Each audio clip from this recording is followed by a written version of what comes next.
میرے رسول کریم علیہ السلام نے مومن کی قبر کا حال بھی بتایا۔ سنن ترمذی میں، صحیح ابن حبان میں حضرت ابو ہریرہ رضی اللہ تعالیٰ عنہ بیان کرتے ہیں کہ حضور صلی اللہ علیہ وسلم نے فرمایا جب میت کو قبر میں رکھا جاتا ہے تو اس کے پاس سیاہ رنگ والے اور نیلی آنکھوں والے دو فرشتے آتے ہیں اور اس کو اٹھا کے بٹھاتے ہیں۔ باقی حدیثوں میں 3 ہی سوال ہیں، لیکن اس حدیث میں حضور نے فرمایا انہوں نے بس میرے بارے میں ہی پوچھنا ہے، اٹھا کے بس میرے بارے میں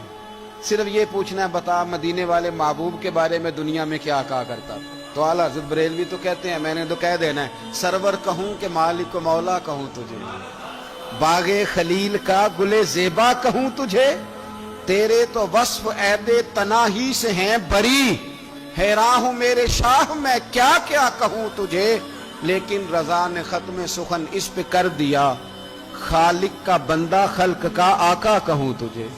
اور پیر میر علی شاہ صاحب کہتے ہیں میں نے وہاں یہ کہنا ہے کہ مکھ چند بدر شاہ شانی ہے تے متھ چمک دی لاٹ نورانی ہے، کالی زلف تے اکھ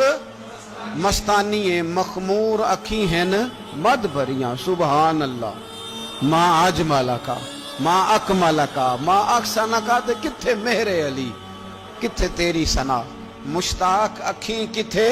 جاڑی۔ تو نبی پاک علیہ السلام فرماتے ہیں میرے بارے میں پوچھیں گے، میرے بارے میں۔ ویسے بھی ایک سوال لازمی ہوتا ہے نا، یہ والا سوال لازمی ہے، من ربو کا پوچھ کے نا تو جنت جہنم کا فیصلہ نہیں، ماں دینو کا پوچھ کے جنت جہنم کا فیصلہ۔ ہاں بات اگر ختم ہونی ہے تو مدینے والے کے سوال پہ ختم ہونی ہے، اس لیے کھل کے نعتیں پڑھا کرو، راج کے درود پڑھا کرو، یہ بات یاد رکھیں، یہ فیصلہ حضور کی ذات پہ ختم ہونا ہے۔ وہ شکایتیں کرتے ہیں نا لوگ آ کے، تو ایک بچی کو ہمارے ہاں داخل کرانے کے لیے ایک صاحب لے کے آئے تو کہنے لگے بڑا عرصہ اسے فلانے مدرسے میں داخل کرایا، سوائے نعتوں کے کچھ بھی نہیں سیکھا اس نے۔ تو میں انہوں آکھیا چاچا جی جڑی اصل کام سی وہ تو سیکھ گئی ہے نا تہاڈی بچی، قرآن و سنت بھی حضور کی نعت ہی ہے، لیکن آپ کو پتہ ہے کہ بات ختم مدینے والے کی نعت پہ ہی ہوتی ہے، حضور کا پیار اصل ہے۔ تو حضور فرماتے ہیں میرے بارے میں پوچھا جائے گا، وہ کہے گا کہ ان کے بارے میں کیا پوچھتے ہو، اشہد ان لا الہ الا اللہ واشہد ان محمدن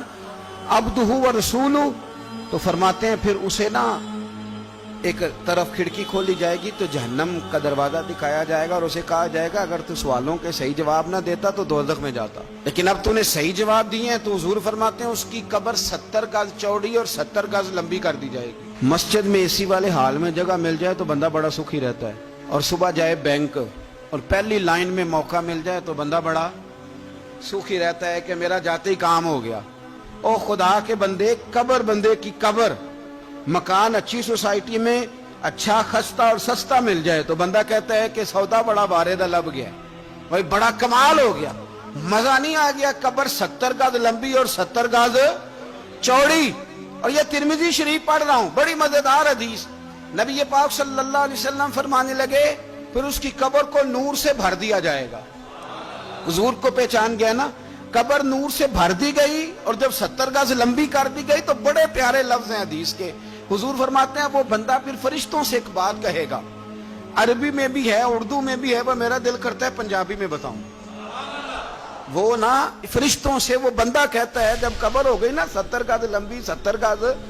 چوڑی اور نور سے بھر گئی، قربان جائیں، حضور فرماتے ہیں وہ مردہ وہ جو قبر میں پہنچا ہے جب اس کی قبر کو یہ شان ملتی ہے تو فرشتوں سے پتہ کیا کہتا ہے، کہتا ہے میں گھر نہ دسا وہاں جا کے، یہ ذرا گھر نہ بتاؤں دوڑ کے، یہ ذرا میں اپنے گھر بتاؤں بھاگ کے کہ اللہ نے بڑی خیر کر دی، اپنی اماں نو دسا وہاں، میں بچوں کو بتا کے آؤں کہ موج بن گئی ہے، میں بتاؤں اپنی بیوی کو، بتاؤں اپنے بہن بھائیوں کو، میں گھر نہ دسا وہاں۔ قربان جائیں میرے رسول کریم فرماتے ہیں فرشتے اس سے کہتے ہیں نہیں تو کسی کو نہ بتا، نم کا نومت العروس، تو اس طرح سو جا جس طرح پہلی رات کی دلہن سویا کرتی، وہ بڑے چاؤں میں سوتی ہے، وہ بڑے پریم میں سوتی ہے، نئی زندگی کا آغاز ہوتا ہے تو سوتی ہے، اور فرشتے کہتے ہیں اب تجھے وہی آ کے جگائے گا جو تیرے اہل میں تجھے سب سے زیادہ محبوب ہوگا، جو تجھے سب سے زیادہ محبوب ہوگا۔ میرا تو ایمان ہے کہ ہمیں تو قبر سے آ کے جگائیں گے بھی مدینے والے رسول، کہیں گے آؤ غلاموں چلیں، آؤ غلاموں۔ اور وہ کشمیر کے رومی وقت نے میاں صاحب نے کہا تھا بعد مرن دے قبر میری تے میرے اپیرا